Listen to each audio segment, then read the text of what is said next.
Coba ada mau ditanyakan?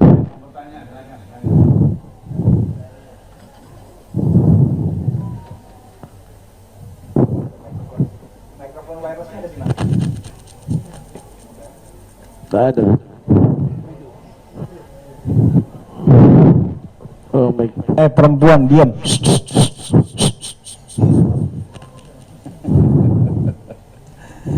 Kalau ada yang mau bertanya bisa WA ke saya aja atau WA di grup. Gimana nih, nggak ada? Ini yang laki-laki nggak ada yang mau bertanya? Fadhol. Fadhol Habib, fadhol. Bismillahirrahmanirrahim. Assalamualaikum warahmatullahi wabarakatuh. Assalamualaikum warahmatullahi wabarakatuh. Alhamdulillah wa syukurillah. Kita semua berada di dalam bulan kemuliaan, salah satu bulan kemuliaan. Kita berada di akhir Rajab dan Ramadan, yaitu Sya'ban, bulannya Rasulullah SAW.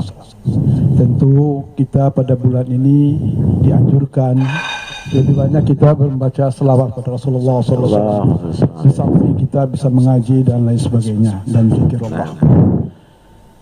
Nah, untuk kita bisa menghadapi Ramadan ke depan, mungkin sekitar masih 17 hari lagi ini, apa yang bisa kita persiapkan supaya kita ini menghadapi Ramadan itu betul-betul dengan suci, bersih, dan pikiran sudah mantap hanya kepada Allah Subhanahu wa Ta'ala di dalam menghadapi bulan Ramadan ini, sehingga kita keluar daripada Ramadan nanti kita sudah suci betul dan ahli jannah.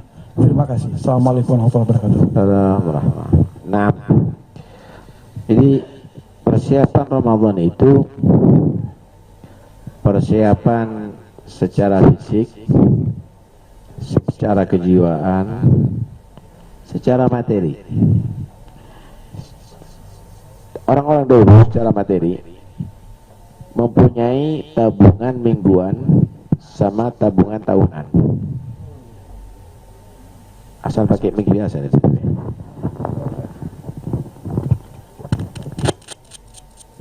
Tabungan mingguan ini ia tabung dari hasil kerja, masukkan, ada yang tabungan mingguan, ada yang tabungan tahunan.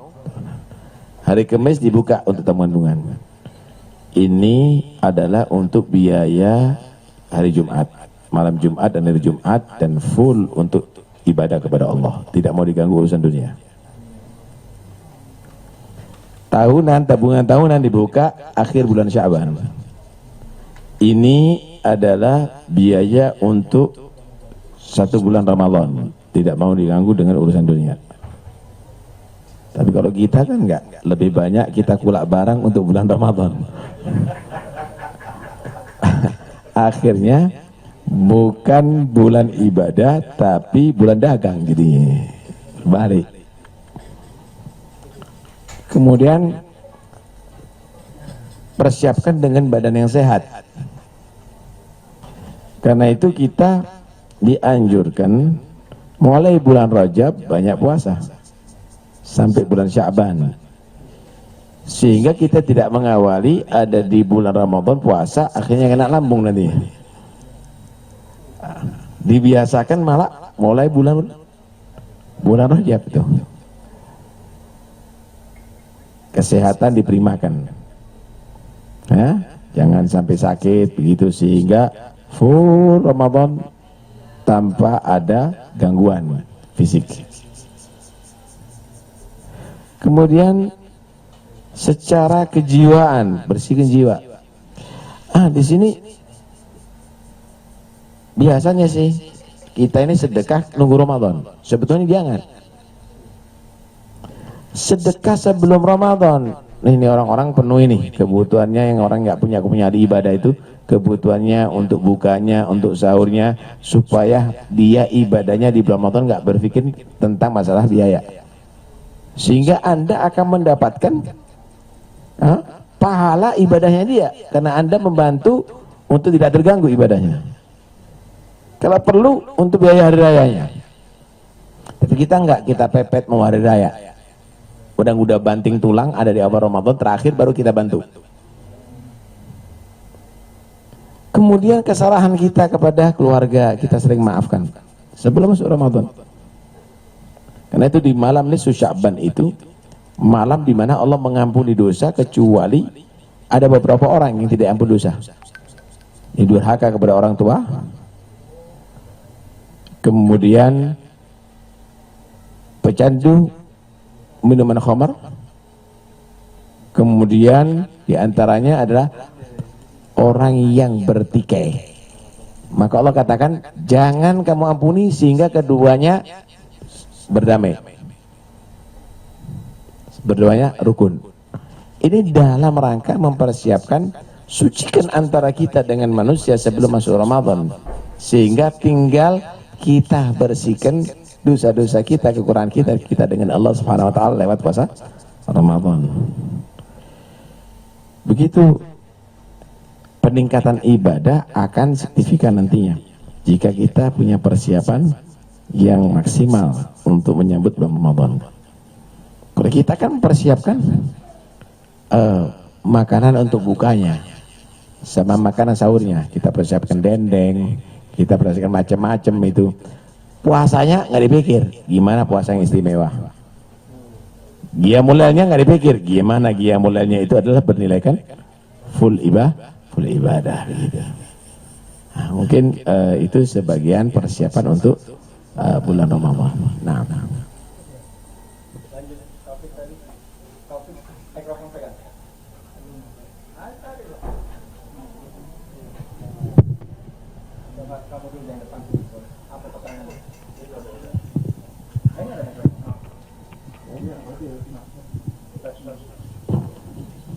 Assalamualaikum warahmatullahi wabarakatuh. Izin bertanya kepada Habib Taufik. Saya mau bertanya perihal Isra Mi'raj yang sebelumnya beberapa waktu yang lalu kita peringati sama-sama. Yang mau saya tanyakan adalah bahwa Isra Mi'raj itu adalah peristiwa yang agung di mana Rasulullah SAW itu menerima wahyu solat yang diundang Allah ke Sidratul Muntaha sebagaimana yang kita ketahui di riwayat-riwayat hadis. Nah, apakah Sidratul Muntaha itu lantas terus dimaknai tempatnya Allah atau bagaimana, sementara kita ketahui bahwa Allah itu mukhalafatul lil hawadis. Terima kasih, Habib. Kenapa Nabi itu bertemu dengan Allah menembus langit sampai ke Sidratul Muntaha? Apakah di situ tempat Allah?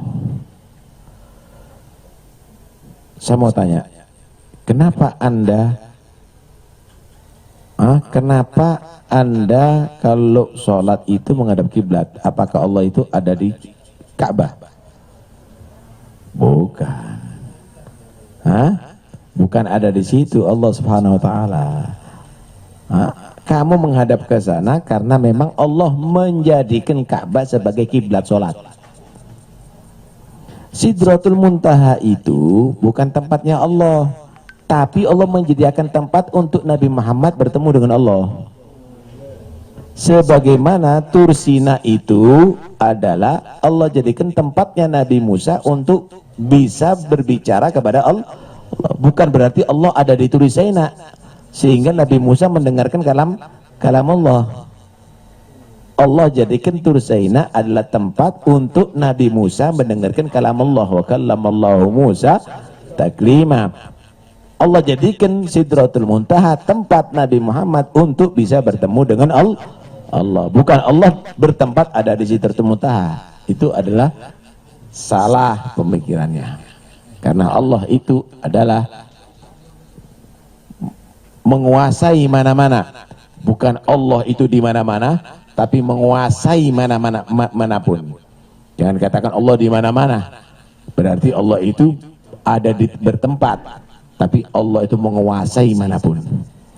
Menguasai manapun. Gitu. Paham ya? Oke.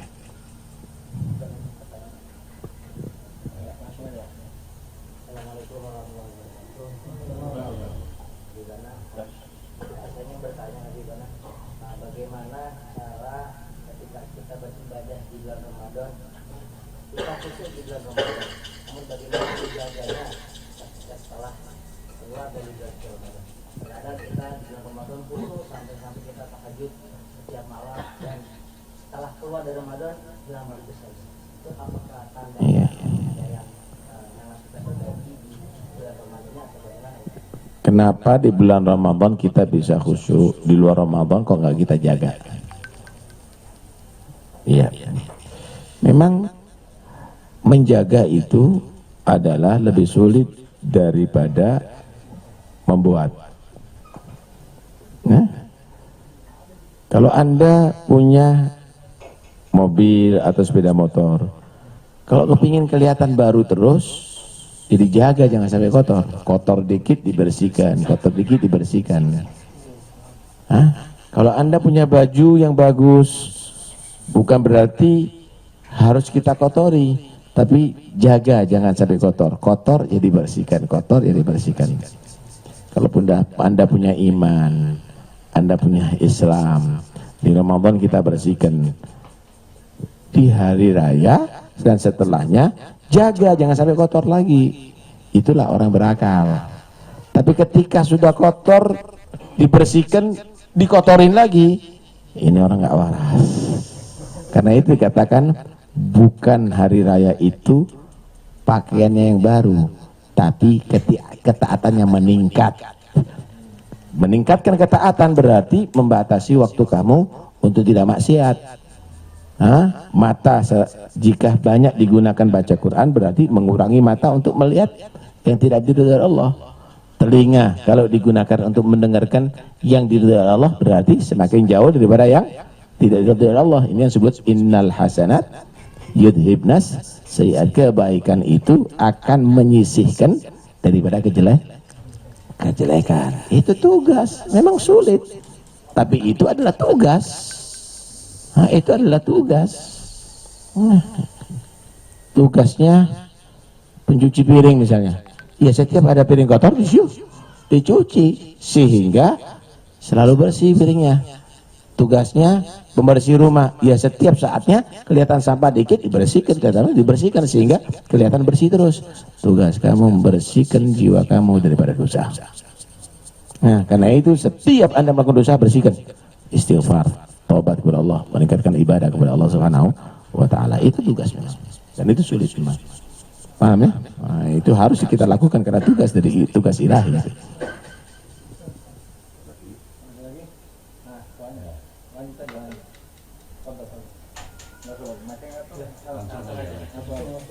Assalamualaikum warahmatullahi wabarakatuh.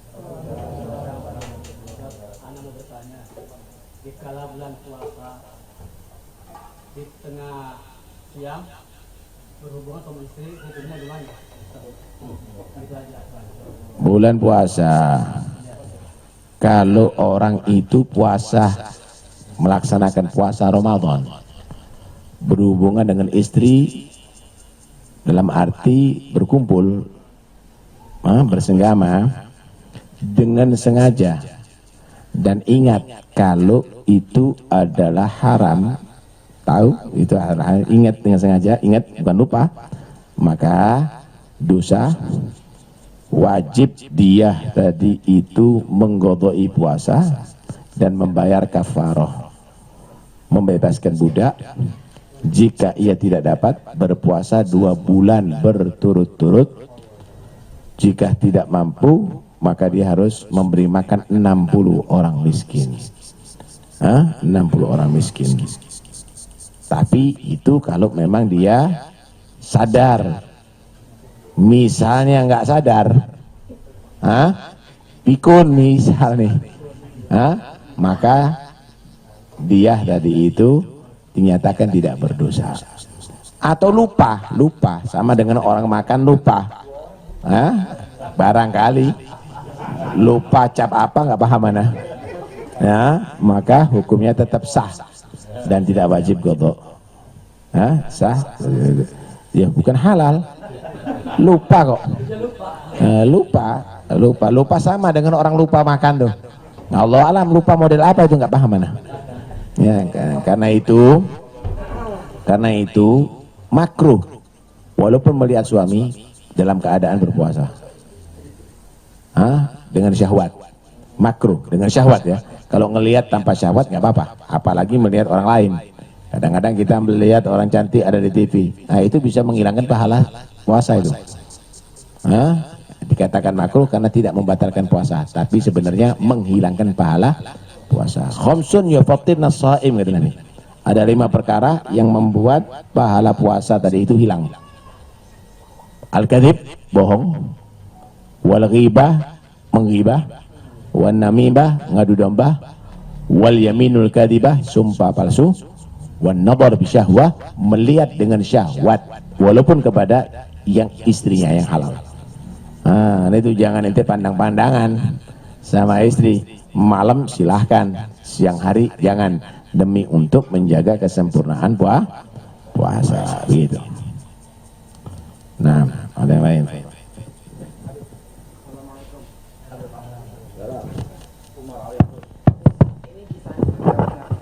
Ini kisah nyata gitu. Jadi punya sohib yang hobi membid'ahkan segala sesuatu.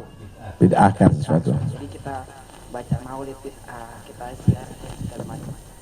Pertanyaannya adalah gimana cara menjelaskan secara bijak dengan analogi yang baik gitu ya, supaya tidak terjadi permusuhan antar kita, tapi bisa menjelaskan yang benar gitu. Syukran. Ya, biasanya dalilnya satu kok. Dalilnya cuma satu, man ahdatsa fi amrina ma laisa minhu fahuwa raddun. Siapa yang melakukan hal yang baru yang tidak ada dalam ajaran, maka itu tertolak. Paham ya? Oke. Yang tidak ada dalam ajaran, maka itu tertolak. Itu harus garis bawahi. Sesuatu yang baru yang tidak ada dalam ajaran itu harus ditolak. Kalau kita ambil kepahaman, berarti yang ada dalam ajaran harus diterima. Oke? Yang ada dalam ajaran harus diterima. Kita lihat apakah maulid itu tidak ada dalam ajaran atau ada dalam ajaran. Kalau tidak ada dalam ajaran berarti ditolak. Kalau ada dalam ajaran berarti harus diterima. Kita buka maulid. Ya Rabbi salli ala Muhammad, Ya Rabbi salli alaihi wasallim, Ya Rabbi ballighul wasilah, Ya Rabbi khussa. Salawat, salawat, salawat, salawat. Dalam ajaran atau di luar ajaran itu? Dalam ajaran ya. Oke. Kemudian alhamdulillah al-qawi sultanuh al-wadihi burhanuh, memuji kepada Allah.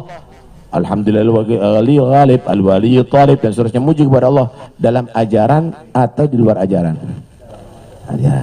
Kemudian diceritakan Nabi itu sifatnya begini, akhlaknya begini, Nabi itu kalau jalan begini, Nabi itu kepada keluarganya begini, itu dan ini. Itu dalam ajaran atau tidak ajaran? Kita sholawat dan salam kepada Nabi, ya Nabi salam alaika, ya Rasul salam alaika, ya Habib salam. Itu ajaran atau bukan ajaran? Ajaran. Kemudian diakhiri dengan doa ajaran atau tidak ajaran? Semua perkara yang baru yang bukan dalam ajaran harus ditolak. Tapi kalau dalam ajaran berarti harus diterima. Ya sudah, kita melaksanakan itu hadis. Kita ini melaksanakan itu hadis karena itu dalam ajaran.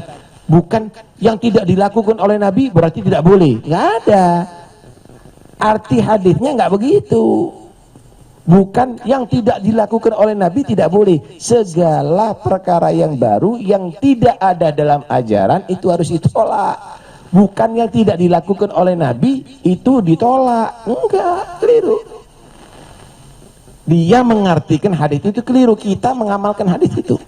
Karena itu sesuatu yang baru yang ada pada ajaran Nabi. Gitu loh, paham ya? Nah, ini karena itu kita harus bisa memahami dalil itu.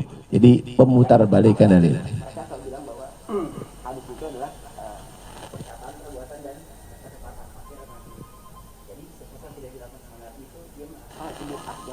Kita keliru kan, ngartikan bid'ah keliru. Bid'ah itu bukan yang tidak dilakukan oleh Nabi. Di zamannya Nabi, para sahabat melakukan yang tidak dilakukan oleh Nabi. Banyak itu. Bilal ketika ditanya, Bilal apa amalan kamu? Kok aku mendengarkan suara sendal kamu ada di surga? Iya ya Rasulullah, setiap aku batal, aku wudhu dan aku sholat setelahnya 2 rakaat. Teruskan wahai Bilal. Lah, gitu kan? Kemudian ada lagi sahabat selalu setiap sholat setelah Fatihah baca surat, baca Qul Huwallahu Ahad. Qul Huwallahu Ahad setiap rakaat tuh. Sampai dilaporkan, ya Rasulullah baca Qul Huwallahu Ahad terus nih. Kenapa? Panggil sama Rasulullah. Kenapa kamu melakukan itu? Aku senang baca Qul Huwallahu Ahad karena di situ ada sifatur Rahman, ada sifat-sifat Allah. Kata Nabi, Allah cinta kepada kamu karena kamu cinta dengan surat itu. Oh, Nabi mengatakan, aku nggak melakukan itu, bid'ah kau. Nggak begitu. Hah? Setelahnya itu para sahabat juga banyak melakukan yang tidak dilakukan oleh Nabi. Tabiin juga banyak. Madhab ada zamannya Rasulullah? Nggak ada. Kitab Bukhari Muslim ada zamannya Nabi? Nggak ada. Kitab fikih ada? Usul fikih, qawaidul fikih, nahwu dan lainnya? Nggak ada. Jadi karena itu jangan mengartikan bid'ah dengan yang salah. Sayyidina Umar bin Khattab. Sayyidina Umar bin Khattab itu zamannya Nabi itu sholat tarawih itu dilakukan ada yang sendiri, ada yang berjamaah, berkelompok-kelompok. Zaman Sayyidina Umar dijadikan satu di satu waktu oleh Sayyidina Umar. Beliau Sayyidina Umar menyatakan apa? Ni'matil bid'atu hadhihi. Nikmat yang indah ya ini. Sayyidina Umar menyatakan apa? Bid'ah yang indah itu adalah ini. Sayyidina Umar menyatakan bid'ah indah. Bid'ah indah. Wah, itu Sayyidina Umar, nggak apa-apa kalau para sahabat. Kan gitu. Nah, ini ngaco lagi berarti. Kalau sahabat nggak melakukan apa yang dilakukan Nabi berarti nggak apa-apa, gitu. Ini kan sudah menuduh para sahabat nih. Ya enggak? Para tabiin juga banyak melakukan yang tidak dilakukan Nabi. Tanya sama orang-orang yang berkata gitu, itu kunut yang sepanjang itu ada di Masjidil Haram, itu doanya pernah dibaca oleh Nabi semuanya tak? Kalau khatmul Quran itu enggak. Apakah itu bid'ah? Kami nggak pernah membid'ahkan itu. Apakah sesat? Kami nggak pernah menyesatkan itu. Apa dalilnya itu? Ambil dari hadis mana itu semuanya? Karena itu nggak boleh begitu mengartikan bid'ah menurut akal-akalan. Jadi ya, yang tidak dilakukan Nabi adalah bid'ah. Enggak ada, keliru. Dan dia keliru dalam mengartikan hadis tadi itu. Paham ya? Tetap aja kita seperti serasnya kita. Ya enggak? Cuma kalau baca maulid kualitasnya ditingkatkan. Kita ini kadang-kadang menikmati suara daripada merenungi keindahan isinya. Kadang-kadang menikmati musik, akhirnya joget jadinya. Padahal maulid, qasidah itu merangsang kita supaya lebih cinta, rindu sama Nabi. Kualitasnya yang harus ditingkatkan. Ini kita kadang-kadang kualitasnya semakin merosot, ya akhirnya jadinya dimodifikasi hadrah tadi itu sampai akhirnya jadi joget. Ini yang nggak benar, ini kita nggak benar. Anda merusak cita-cita pembuat maulid. Nah itu nggak benar. Nah,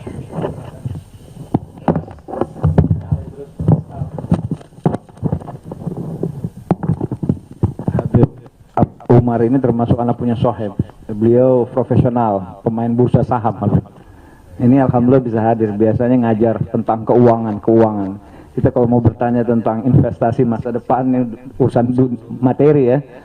Jangan hanya urusan agama. Ali terus. Masalah fulus. Ali terus. Apa namanya, tadi saya cerita sedikit Habib Taufik bahwa background Mahabbatul Aulia ini sebenarnya dari kalangan profesional, jadi bukan kalangan santri. Jadi banyak kita punya kawan-kawan dari, ini ada ahli perkapalan nih, ini ahli terus juga nih. Alhamdulillah, itu belakang ada yang dosen macam-macam. Habib, ini ada titipan pertanyaan dari perempuan. Sebenarnya ini pertanyaan Habib, ini ada yang nitip mau bertanya, kalau suaminya meninggal terus istrinya menikah lagi, itu bisa nggak bertemu dengan suami yang pertama di akhirat? Terus kalau suami yang sudah meninggal nanti si istri berkumpul di akhirat, suami pertama atau suami kedua? Ya, jadi ketika manusia tadi itu ditinggal oleh suami pertama, kemudian dia kawin, kemudian perempuan tadi itu mati lebih dulu mengikuti istri yang kedua, mengikuti suami yang kedua. Tapi ketika misalnya meninggal dua-duanya, nanti di akhirat boleh milih yang pertama atau yang kedua. Yang pertama atau yang kedua. Nah, karena itu nggak ada masalah sebenarnya. Yang paling penting kamu jadilah perempuan yang sholihah. Ya, kadang-kadang bisa suami mengangkat derajat istri, kadang-kadang istri bisa mengangkat derajat suami. Tapi kalau jika kufu semuanya, maka dua-duanya akan terangkat derajatnya oleh Allah Subhanahu wa Ta'ala. Ya, jadi Bu, begini, jangan terlalu berpikir pingin nanti di surga ada di sama saja. Pingin masuk surga dulu, nanti di surga semua akan diberikan oleh Allah. Amin. Ya, Amin. tapi yang pertama itu tampan, yang kedua ini tua. Nanti yang tua jadi muda di sana. Yang tua jadi muda begitu. Ya, semuanya akan Allah berikan. Ada cerita, ada keterangan begini. Di surga itu ada satu pasar tapi nggak ada jual beli. Dibuka setiap Jumat. Setiap Jumat dibuka. Isinya cuma wajah-wajah aja. Jadi misal Anda bosan pakai wajah ini, kepingin wajah itu. Oh, ajib. Anda masuk di situ berubah menjadi wajah itu. Subhanallah. Istrinya misalnya, wah ini kepingin model-model seperti ini, masuk di situ keluar. Ajib. Langsung seperti itu, tinggal memilih aja nanti. Tapi itu akan dinikmati kalau orang masuk surga. Disinilah kita berusaha di atas dunia beramal soleh untuk bisa masuk surga. Masuk surga Allah Subhanahu wa Ta'ala begitu. Oke Habib, ini juga ini ada pertanyaan titipan. Ini yang duduk perempuan ini banyak yang statusnya single, ada yang gadis maupun yang janda. Adakah wiritan atau bacaan untuk mempercepat datangnya jodoh? Daftarkan diri kepada bin Syahab ini, karena dia juga lagi mencari.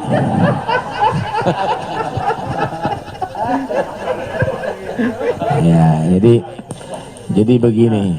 Jadi mohon sama Allah untuk dijodohkan dengan yang terbaik untuk agama kamu. Itu yang paling penting, ya.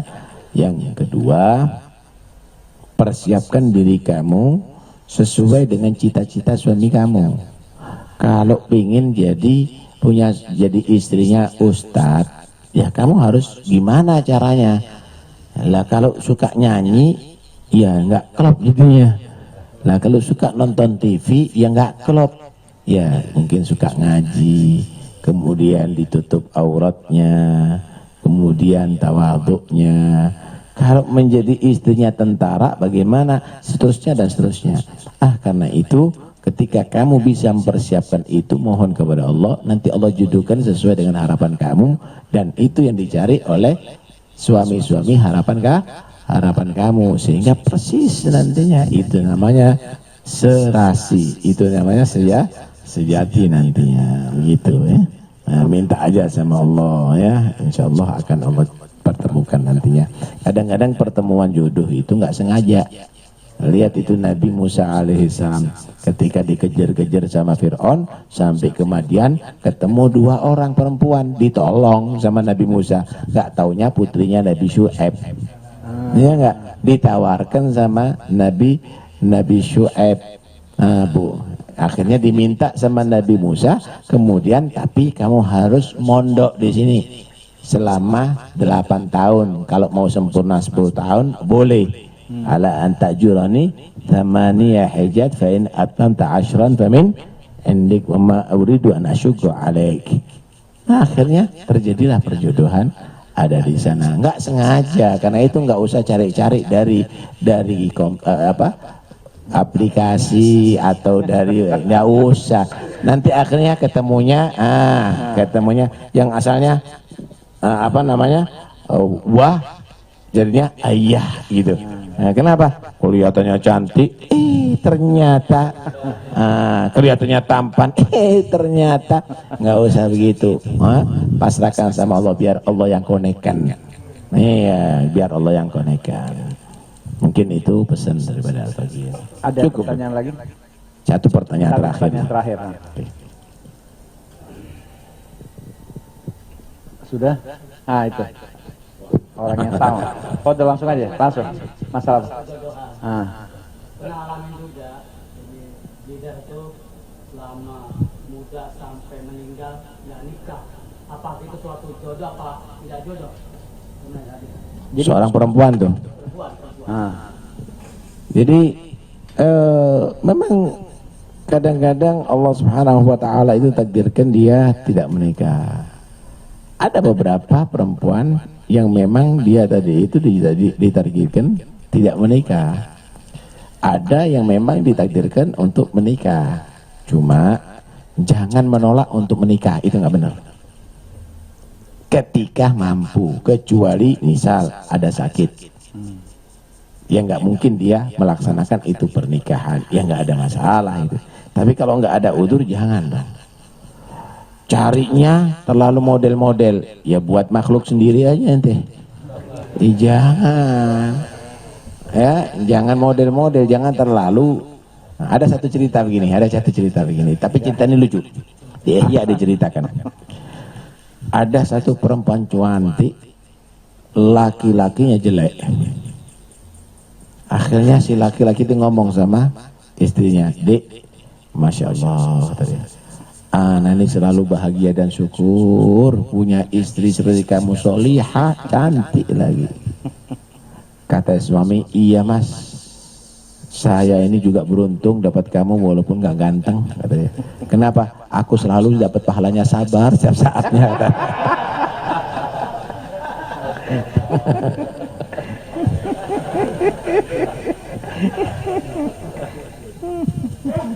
Ya, khair insyaallah. Minta sama Allah jangan sampai menolak jodoh asal kufu, ya, asal kufu. Nah, itu ingat baik-baik, kufu nasab, ada kufu agama, kufu taat, kufu akidah, kufu itu harus diperhatikan. Ketika orang tadi itu persis kufunya, dilihat ibadahnya, taatnya, mungkin ilmunya, tanggung jawabnya, itu dipertimbangkan. Setelah itu juga keluarganya, lingkungannya, lingkungannya, karena lingkungan itu ibarat daerah. Kata Nabi, "Iyyakum wa khadra ad-diman." Hati-hati wahai laki-laki, kamu itu tertarik dengan hijau tapi hidup ada di daerah yang kotor dan najis. Siapa yang dimaksud? Al-mar'atul hasna min bambatis su'. Perempuan yang cantik tapi dari lingkungan yang tidak baik. Kenapa? Li'annal air gassas. Sperma itu bukan seperti air kencing dibuang, tapi akan menjadi buah anak Anda. Watak itu akan menurun kepada anak cucu.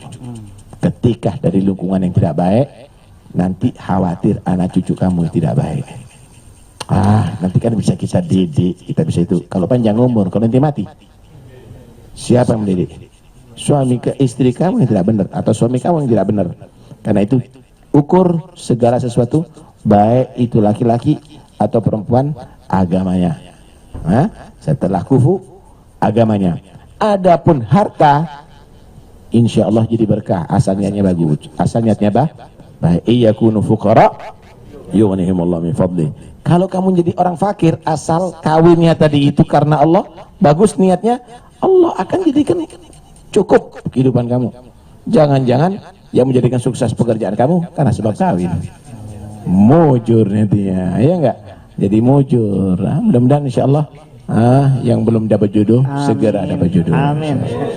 Mudah-mudahan yang sudah dapat jodoh tambah mawaddah dan rahmah. Tambah mawaddah dan rahmah. Amin ya rabbal alamin. Iya, kalau kita doaan macam-macam yang di belakang ngomel nanti itu. Akhirnya kita nggak bisa makan.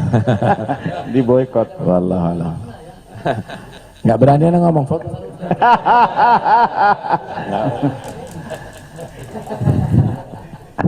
Ya, alhamdulillah, alhamdulillah rabbil alamin. Jazakumullah khairan jaza. Habib Taufik terakhir minta Fatihah kesembuhan. Ini ada titipan dari Habib Taufik yang pimpin, Syarifah Fatimah binti Abu Bakar Al-Khirit.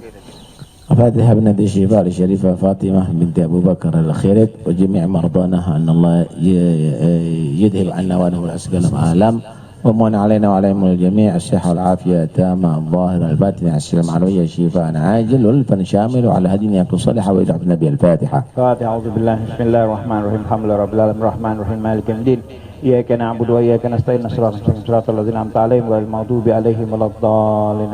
الحمد لله jazakumullah khairan jaza. Habib Taufik, kita punya majelis ini rutinan 2 pekan sekali, ganjil, jadi minggu pertama, minggu ketiga. Nah itu juga tadinya sebulan sekali. Kita semenjak COVID kita menjadikan nggak ada kerjaan kan, seminggu sekali. Datang polisi, datang mau ditangkap tapi nggak berani masuk. Datang mereka bilang gini. Saya bilang iya, saya minta maaf tapi nanti minggu depan saya bikin lagi ya. Saya undang datang. Iya nanti minggu depan kita datang lagi. Alhamdulillah. Dan selama COVID saya mengharamkan masuk pakai masker dan tidak ada yang hadir, yang rutin hadir sakit. Alhamdulillah tidak. Jauh. Alhamdulillah. Allahumma shalli ala Muhammad wa ala Muhammad. Ketika majelis-majelis pada tutup kita terusin. Amin, amin. Mudah-mudahan nanti habis Syawal bisa ngisi lagi di sini. Sehat walafiat. Jazakumullah jaza. Ini Habib Syekhan Asgaf. Beliau adalah ketua Maktab Daimi. Apa itu Maktab Daimi? Yang mau ngurus nasabnya, yang merasa zuriat Rasul, tanda tangan beliau, Anda bisa dapat paspor Sayyid. Ya, biar dikenali nih. Ketua baru menjabat ya. Mabruk, mudah-mudahan lancar semuanya.